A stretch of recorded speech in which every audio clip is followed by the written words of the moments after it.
Hi, in this tutorial we are going to talk about the inverse relation of exponential and logarithm.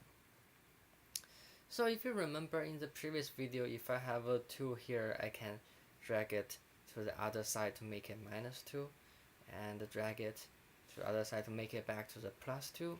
That is because adding 2 and subtracting 2 actually are inverse operations. So similarly, exponential and log 2. Let me show you. So that's e to the power of x equal to 2.